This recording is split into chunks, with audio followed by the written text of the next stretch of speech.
A'udzubillahi minasyaitonirrajim. Bismillahirrahmanirrahim. Assalamualaikum warahmatullahi wabarakatuh.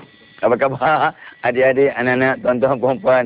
Mudah-mudahan pagi minggu ini menjanjikan sesuatu yang positif, hebat, cemerlang, ceria, seronok. Dan yang sakit bertambah baik, yang baik bertambah-tambah sehat, insya-Allah. Ya, jangan lupa sedar balik. Ya, yang insaf akan bertambah insaf. So, pagi ni kita nak sambung lagi berbincang tentang apakah lagi petua-petua, rahsia-rahsia untuk membentuk keluarga yang bahagia. Ya, mudah-mudahan tuan-puan yang mendengar dapat manfaat. Saya yang bercakap berlebih-lebih lagi manfaat yang saya dapati. Mudah-mudahan. Pagi ni, episod 15. Kita nak bincang tentang jangan berahsia ya dengan keluarga ataupun kepada keluarga untuk membentuk keluarga yang bahagia. Jangan ada rahsia. Jangan ada rahsia antara kita, kata sebuah lagu yang saya pernah dengar lah. Sebab apa? Inilah ya, kita kadang-kadang melanggar sunnah Nabi. Nabi SAW telah menyebut, Nabi SAW bersabda, benda yang baik hebah-hebahkan, benda yang buruk sorok-sorok. Yang ni kita nak cerita ni biarlah yang positif. Tetapi kalau ada benda yang negatif pun, kalau kita perlukan bantuan dan sebagainya daripada keluarga, wajib diceritakan pada keluarga dengan syarat-syarat tentu. Saya akan terangkan ya, bagaimana nak cerita, kenapa nak cerita, apa fadilat menceritakan rahsia ataupun masalah yang sebenar kepada ahli keluarga. Sebab siapa lagi yang kita nak cerita kalau bukan ahli keluarga kita sendiri? Tapi persoalannya, kenapa ramai sangat orang masih berahsia-rahsia dengan keluarganya? Ya, isu hari ni lah, jangan berahsia. Jangan ada rahsia antara kita dalam keluarga kita. Tapi ikut kajian psikologi, itu bidang saya sikit-sikit lah ya. So ikut kajian psikologi, orang ni suka berahsia sebab dia takut risiko emosi. Aku cerita kat kawan, cerita kat mak bapak, nanti kau tak dapat ditempelak. Alah, tengok kau cakap dulu kau nak. Tengok kau kata nak inti okok si Rokiman. Kau masih isap okok juga. Apa punya ustaz? Jangan, dah kena, tengok. Dah kena kutuk. Nampak? Dah kena kutuk. Baik aku senyap-senyap, aku cuba pelan-pelan. Ya, kalau berjaya, aku hebatkan orang. Kalau gagal, orang tak tahu. Nampak tak? That could be a reason why people don't tell others. Ya, yang kita punya secret ataupun yalah, kita punya ambition ataupun a goal ya, in life. So itu satu perkara yang kadang-kadang menyebabkan kita mendiamkan diri berahsia. Sebenarnya ini satu pendekatan yang kurang bijak. Kurang bijak. Saya nak berikan 3, 4, 5, 6 kes di mana berahsia itu membawa kesan negatif atau bencana. Kes pertama, ibu yang sakit yang enggan beritahu anak-anak ya, sebab ibu lah, ya Allah, ibu termasuk Allah yarham ibu saya. Ibu ni tak suka menyusahkan anak-anak. Ya. Dia sakit, dia derita senyap-senyap, akhirnya parah. Dah parah barulah anak-anak tahu dan sudah tidak dapat dibantu. Memanglah ajal maut di tangan Allah. Tapi kita kena usaha, kena ikhtiar. Al-maklum kita orang biasa. Kalau sakit, mencari ubat itu hukumnya wajib untuk orang awam. Untuk orang yang alim, yang tinggi martabat tu mungkin sunat, mungkin harus. Kita wajib untuk mencari ubat. Ya, so, itu satu kes. Ya, memang mak kebanyakan itu. Tapi ada juga mak. Ini juga ada kawan-kawan dia buat. Mak aku, ya Allah, kena gigit nyamuk pun di telefon. Man. Oh, Isa. Anak nombor 2 ni bagus, Isa. Isa, ni mak kena gigit nyamuk nak. Entah-entah nyamuk denggi nak main datang. Allah, mak kangak perlis. Anak di Seri Pentas. Jauh tu. Tapi mak punya pasal. Maka si Isa ni untuk tidak kena ISA, maka pergilah dia. Pergi ke Kangak Perlis. Contohlah contoh. Ini ada juga mak begitu.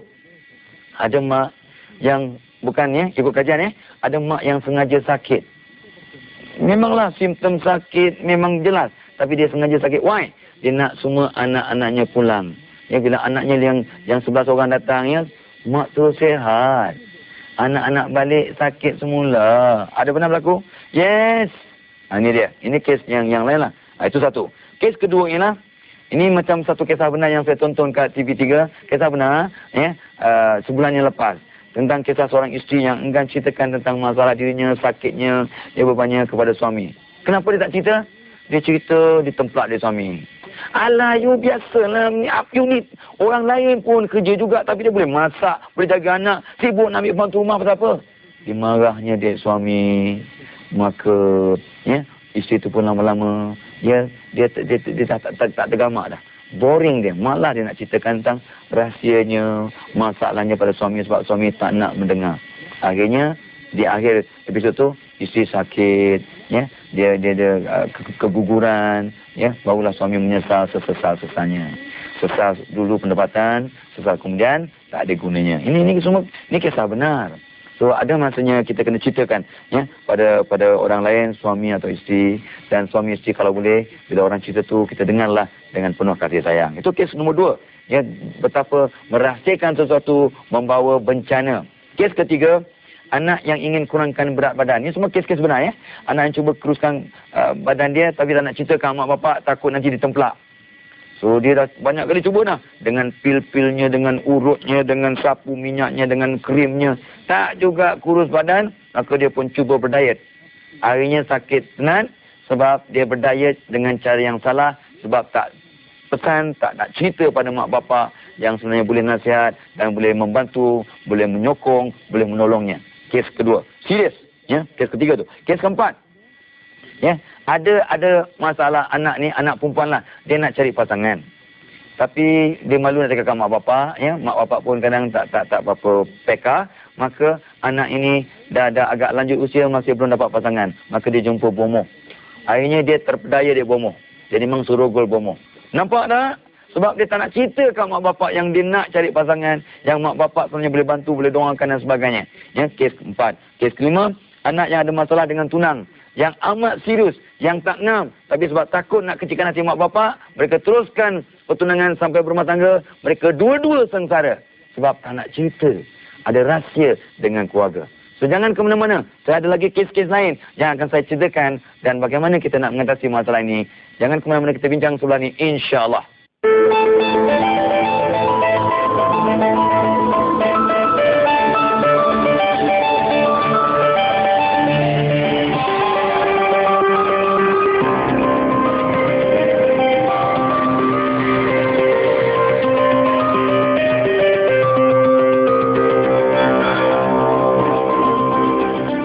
Kerana masih bersama kita dalam motivasi pagi minggu Ahad ni, ya. Alhamdulillah, ya. So di akhir blok pertama tadi saya ceritakan tentang kes-kes bagaimana mak bapak atau anak-anak yang merahsiakan masalah kepada mak bapak ataupun kepada keluarga mereka, akhirnya mereka sengsara. Ya. Kes yang keenam saya nak sambung untuk tamsil, untuk iktibar, untuk sempadan, untuk teladan. Ya. Kes keenam ialah anak yang ada masalah dengan pasangannya. Ini ada. Yang ada masalah dengan suami ada masalah dengan isteri ada. Tapi tak nak cerita kat orang tua. Memanglah ada masalah sikit-sikit dalam rumah tangga. Tak payah cerita kat orang tua. Dan orang tua tak wajar mengacau, mengganggu, masuk campur hal anak-anak. Tapi kalau dah serius, kena minta bantuan orang ketiga. Nabi pun pesan begitu. Seandainya dalam rumah tangga itu ada konflik yang besar yang tidak dapat dirumuskan ataupun diselesaikan dengan dua orang suami isteri itu, maka minta orang ketiga, orang yang dianggap sebagai hakam, ya, atau orang yang faham. Mungkin orang tua, mungkin mak bapak, mungkin atuk nenek yang dapat jadi orang tengah. Jadi akhirnya bercerai-berai dalam keadaan yang sangat-sangat sedih. Ya, memang bercerai cara yang buruk lah. Memang bercerai itu kadang-kadang dah tak dapat dielakkan, ya, dah habis jodoh. Ada keharusan walaupun Allah amat murka. Tapi biarlah bercerai dengan cara aman, anak-anak tidak sengsara. Orang tua dua-dua pihak tidak sengsara. Nampak? Dan kes yang terakhir saya nak ceritakan ialah tentang seorang ayah yang banyak hutang. Tapi dia tak nak cerita ke anak-anaknya, kepada isterinya sebab dia tak nak menyusahkan keluarganya. Akhirnya dia kena pukul di Along. Dah parah dekat anak mati. Kenapa tak cerita kat kami, kata anak-anak? Kami boleh bantu. Oh, kami, abah ni tak nak sulkan kau. Kau pun ada keluarga masing-masing. Ya, kau ada hutang sana, hutang sini. Biarlah abah cerita. Ini dia contohnya. Ya, jadi tuan-tuan dan puan-puan, mari kita cek balik. Bila masa yang mak bapak patut jangan berahsia. Bila masa anak-anak yang tak patut berahsia dengan ahli keluarganya untuk memantapkan keluarga agar lebih bahagia. Satu, kalau masalah yang dihadapi itu serius, jangan rahsiakan. Awak sakit, awak bergaduh, awak berkonflik, ya, you banyak hutang yang serius, ya, mungkin menyebabkan bankrupt ataupun kena pukul atau diugut oleh orang. Macam-macam lah, ataupun rumah dilelong, ya, tanah dilelong, kan serius tu? Jadi boleh dibantu sebelum itu. So, satu masalah serius, kena ceritakan kepada ahli keluarga. Mudah-mudahan dengan bercerita dapat bantu. Kedua, apabila kita perlukan nasihat daripada orang yang lebih berpengalaman, lebih lama hidup, maka kita ceritakanlah pada orang tua kita. Anak-anak, ceritakan pada orang tua. Dan mak bapak saya, ya, sering cerita masalah mereka pada saya untuk minta nasihat, untuk minta pandangan. Ya. Bulan lepas, mak saya kebetulan patah tangan. Ya. So, bila saya pulang, diceritakan, ni macam mana ni? Mak dah kena simen tangan kanan mak ni. Ya. Maka, bagaimana ni? Kitab yang satu yang dibaca kata boleh ambil wuduk and then tayamum, tetapi kena qada. Betul ke? Saya pun cek kitab tu, nampak kaya betul lah. Ya? Kena qada semula. Sebab tempat yang disimen itu ialah tempat anggota wuduk dan anggota tayamum serentak. Jadi walaupun ya, kita dah ambil wuduk dan tayamum dan sembahyang, kita masih wajib untuk qada. Tapi saya tak pasti. Saya merujuk sahabat saya, Ustaz penama Fadli Al-Yamani, tanya Ustaz kata betul. Ya, ikut ijma ulama yang lebih aula kena qada, walaupun ada juga kaul yang mengatakan tak payah qada. Nampak tak? So, orang tua pun boleh minta nasihat ke anak. Kalau masalah tu, ini masalah syurga neraka. Serius. Ha? Sembayang sah tak sah? Serius. Kena minta nasihat dan cerita lah. Jangan senyap aja. Ya, okey. Alright. Ni kadang-kadang kita, tapi kalau ditampal ataupun bukan anggota wuduk, tak apa lah, lantok dia lah. Awak ada bisul 13 biji. Ya, jadi 13 biji bisul, tampal dengan plaster. Ya, tak apalah. Sebab bukan anggota wuduk. Kat punggung, bukan anggota wuduk, okey lah. Tontonlah. Okey. Lagi, bila masa kita kena ceritakan rahsia ya, kepada mak bapak ataupun anak-anak, bila kita perlukan mendambakan doa mereka. Kita doa mak bapak makbul. Ceritakan masalah anda kepada mak bapak. Awak tak boleh study kat kampus. Telefon mak, saya susah nak cari mak. Tolong mak. Kadang-kadang saya ada masalah atau apa-apa, saya ceritakan mak bapak saya untuk minta doakan. Bah, saya ada hal ni, tolong doakan. Saya nak pergi mengajar kat Brunei, ada masalah sikit ni, berat ni, tolong doakan. Saya kena mengajar kat Saudi Arabia. Tolong doakan, bah, ni dan sebagainya. Kita minta mak bapak kita doakan, maka kita kena ceritakanlah masalah, situasi ataupun perkara yang kita kena lakukan. Ya? Ataupun kita minta bantuan. Ya, kita minta bantuan. Atau kita tahu bahawa mak bapak atau orang lain mampu tolong kita, kita ceritakan masalah tu. Ya?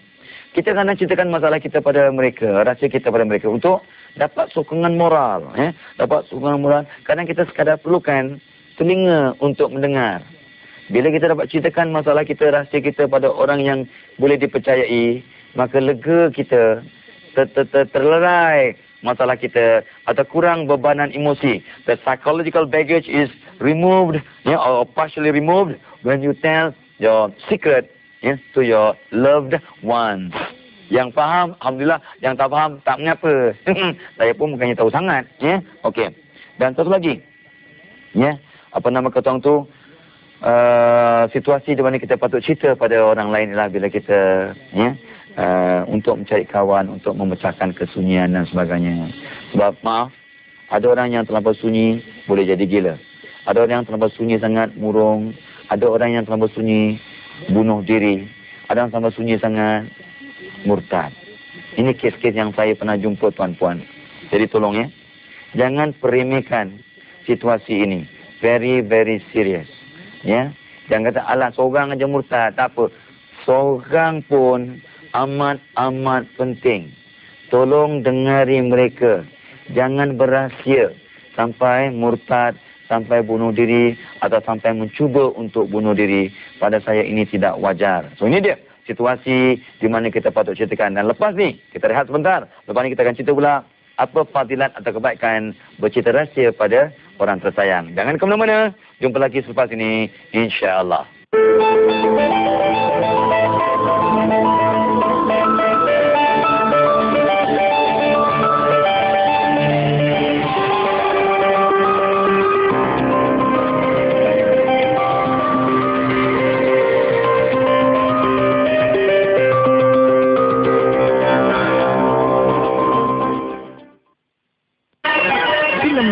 Alhamdulillah.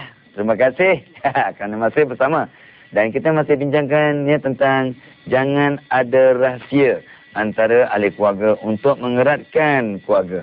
Dan saya sekarang kita sampai, kita semua sampai di blok ketiga, blok terakhir. Dan saya janji tadi nak ceritakan apakah fadilat, apakah kelebihan. Fadilat tu kelebihan. So, Muhammad Fadilah tu faham leh.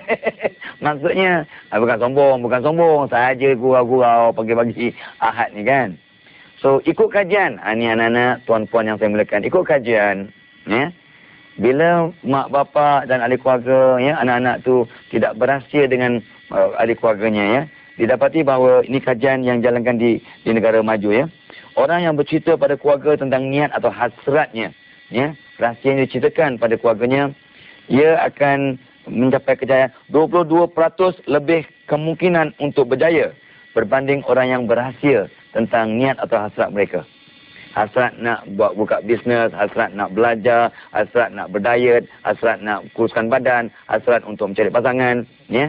Bila kita ceritakan rahsia kita tu, hasrat kita tu pada orang tua ataupun ahli keluarga kita, maka kecenderungan kemungkinan untuk berjaya meningkat 22% atau lebih.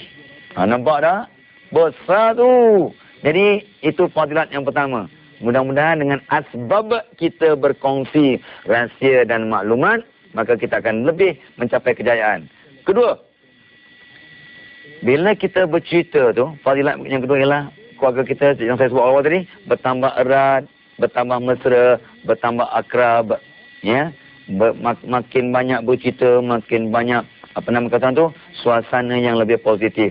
Sebab bercerita itu akan dapat mengukuhkan ikatan silaturahmi antara ahli keluarga. Jangan main-main. Kita kena bentuk silaturahmi antara keluarga pun dengan bercerita. Terutamanya orang perempuan. Orang perempuan bercerita untuk bonding. Ini bukan teknik rebonding. Ya. Tapi bonding untuk mengukuhkan silaturahmi, untuk mengukuhkan hubungan, ya, dan perasaan mahabbah antara satu lain dengan bercerita. Nombor dua. Yang ketiga ialah bila fadilat bercerita ni, kita akan dapat bantu-membantu, tolong-menolong. Bantuan keluarga akan mengalir dengan kita menceritakan rahsia kita. Ya, adik-beradik kita ramai. Ya, satu sana bagi bantuan sikit kewangan, sana bantuan moral, sana bantuan idea, sana bantuan kontak dia ataupun kawan dia, networking dia. Ya, mungkin dengan doa dia, dengan sedekah dia, dengan kisah dia, dengan kepedulian dia dan sebagainya. Ini bantuan akan datang mencurah-curah bila kita menceritakan masalah kita atau rahsia kita kepada ahli keluarga. Itu yang ketiga, ya. Yang keempat, yang kelima, yang penting sangat ialah bila kita ceritakan masalah atau rahsia pada keluarga kita, ahli keluarga, kita sebenarnya mengharapkan doa mereka. Terutamanya doa mak bapa. Ya. Dan saya dah selalu sebut, saya ulang lagi. Sabda Rasulullah SAW, doa kawan untuk kawannya makbul. Selama mana dia tak hebat-hebat kat orang. Ini semua dah tahu. So, bila kita ceritakan ke ahli keluarga, apatah lagi ahli keluarga. So, kakak kita doakan kita waktu malam, maka malaikat akan aminkan. Di samping malaikat doakan pula untuk orang yang berdoa tadi. Nampak? So, kita ceritakan masalah kita pada ahli keluarga untuk mereka dapat doakan kita. Dan doa ahli keluarga, insya-Allah lah makbul. Apatah lagi doa mak bapak. Lagi? Ya. Dan apabila kita juga ceritakan masalah kita, ya, kepada ahli keluarga, kita akan dapat sokongan moral yang tidak berbelah bagi daripada ahli keluarga. Ya. Kerana mereka tak tahu masalah kita. Mereka tak tahu apa yang kita hadapi. Maka mereka tak dapat memberikan sokongan moral secara padu. Sebab mereka tidak tahu. So tell them. Beritahu mereka. InsyaAllah. Ya. So sebenarnya, satu lagi kehebatan kita menceritakan masalah kita atau rahsia kita berkeluarga ialah, bila kita ceritakan tu, katalah ceritakan dengan 2-3 orang ataupun adik-beradik, apatah lagi kalau cerita dalam satu keluarga dengan cara berbincang dan bermesyuarat. Ingat kata Nabi, apabila ahli keluarga itu bermesyuarat, maka hidayah Allah turun mencurah-curah. Nampak tak? Jadi dengan bercerita dalam satu kumpulan ataupun dalam majlis yang dianggap sebagai mesyuarat keluarga, maka hidayah Allah turun mencurah-curah. Dan bila hidayah Allah turun mencurah-curah, insya-Allah semua masalah akan selesai. Semua masalah tidak akan bertahan. Apabila hidayah turun mencurah-curah, all the problems insya-Allah will be solved one by one. Nampak? Itu penting sangat. Dan yang lebih penting adik-adik, anak-anak, tuan-tuan, puan-puan, kalau sudah jadi satu tabiat ataupun kegiatan lumrah dalam keluarga untuk bercerita, berkongsi maklumat, berkongsi rahsia yang boleh share lah. Ya? Tidak ada rahsia, maksudnya bercerita maklumat tu artinya tidak ada rahsia dalam keluarga, maka akan terbentuk satu budaya positif dalam rumah tangga. Tak ada rahsia. Anak-anak di kalangan adik-beradik tak berahsia antara satu dengan lain. Ya? Anak-anak tak berahsia dengan orang tua. Ibu tak berahsia dengan ayah. Ayah tak berahsia dengan ibu dan sebagainya. Bayangkan kalau bapa rahsia dengan anak, dengan mak. Itu kadang macam-macam lah perkara yang berlaku. Main kayu 3, kayu 4, kayu 5, kayu 6. Nampak? Biasa berlaku. Begitu juga mak. Yang kadang di Lembah Kelang dan juga negara di bandar-bandar besar di Malaysia sekarang. Ya, affair antara isteri orang dengan suami orang sudah bertambah-tambah. Anda tahu, saya tahu. Kenapa? Sebab tak boleh cerita ke orang, ahli keluarga kita, dia cerita ke orang. Cerita punya cerita, maka terpaut, maka berputik kasih sayang, maka tercetuslah affair atau skandal antara isteri orang dengan suami orang. Berlaku. Saya tahu bukan sebab terlibat, sebab mengkaunsul menasihat. Jangan fitnah kita. Jangan fitnah kawan. Kita tak terlibat tau. Kita tolong orang. Jangan pula sangka buruk. Dan inilah dia. Ya, untuk mengelakkan semua ini, bentuklah satu budaya yang positif dalam keluarga kita, agar kita dapat dengan mudah berceritakan masalah kita dan sebagainya. Sebenarnya, bila kita menceritakan masalah kita, rahsia kita pada orang tersayang, ia bertindak sebagai satu terapi, satu placebo, satu ubat, satu rawatan untuk orang yang bercakap terawat jiwanya sebab dia dapat lepaskan beban dia. Dan untuk orang yang mendengar dengan simpati, dia juga dapat merawat dirinya. Mendengar kisah orang, cerita orang, apatah lagi orang yang tersayang, adalah satu perkara yang dapat merawat kita. Ya, kita terasa disayangi, kita terasa dihormati, dan sebagainya. Ya, maklumlah, anak-anak ceritakan mak bapak, kan mak bapak rasa dihormati, disayangi, kan? Dan kalau mak bapak ceritakan anak-anak, anak-anak terasa dihormati. Saya rasa dihormati, rasa disayangi kalau mak bapak saya nak bercerita masalah mereka pada saya. Dan ingat, kalau ada orang keluarga kita bercerita kat kita, jangan kata, kenapa cerita kat aku aja? Ada masalah aku. Kalau ada hutang aku aja. Ni anak selalu ni. Sekarang mulai hari ni tanyalah. Bukan tanya kenapa aku, tanyalah kenapa tidak aku? Aku anak yang disayangi. Aku anak yang dihormati. Aku anak yang soleh. Kenapa tidak aku yang jadikan tempat untuk dia melepaskan ceritanya, menceritakan masalahnya pada aku? So insyaAllah, adik-adik, anak-anak, tuan-tuan, puan-puan, mudah-mudahan hari ini membawa satu yang lebih bermanfaat, lebih baik agar hari ini lebih baik dari semalam. So ceritakanlah masalah dan rahsia kita kepada keluarga. Jangan ada rahsia antara kita. Salam sayang, salam hormat. Wabillahi taufiq wal hidayah. Wassalamualaikum warahmatullahi wabarakatuh.